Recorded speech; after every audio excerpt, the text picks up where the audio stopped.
So I decided to create a new video showing roughly what loadout I've been running with in my recent PvP adventures, and we're just gonna jump straight in and start with the main stats.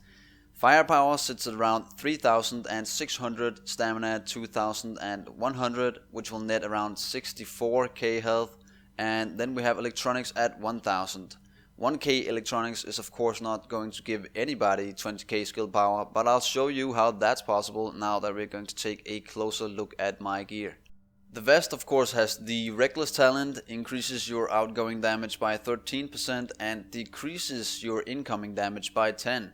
That's not what it says, but that's a bug. It does reduce incoming damage instead of increasing it. That's just another glitch. Now I have just gotten this chest in the past 3 to 4 days, so I haven't been using it in any of my videos before this one. I don't know why, but I just felt like I needed to say that. Anyway, as you can see and will see, mods are one of my great sources of skill power. And on the mask we have yet another glitch talent. I think everybody knows what that talent is all about, so I won't explain that any further. Massive have stated that they will fix it in the upcoming update though on the 12th of April, so we can finally start using something else.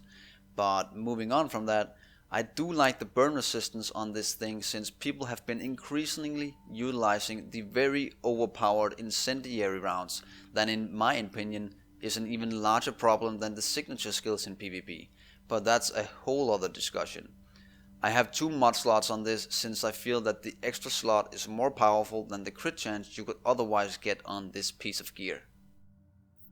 Moving on to the knee pads, I have put critical hit damage on this instead of skill power, since I feel that you don't need any more than 20,000 skill power.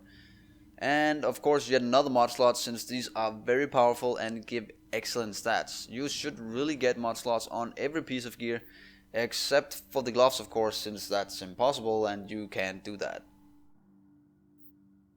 Next up is the backpack, and as you can see I have rolled skill power on it in order to get that 20k skill power.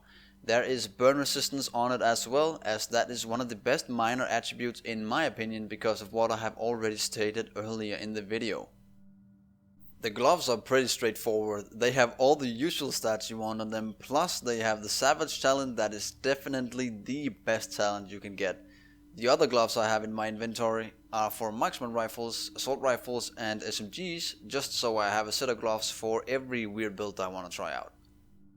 Last up is the holster. This is the only piece of gear you can get all 3 main stats on, so that's what I would recommend for everybody, but other than that there's really not much to say about this, so I'm just gonna jump straight over to the armor. And with all the armor and mods on my gear, I get about 4000 armor for a 56.5% damage reduction. If I wanted a higher damage reduction, I would have to sacrifice some other stat like skill power, and I don't think it's worth it really, so I haven't done that.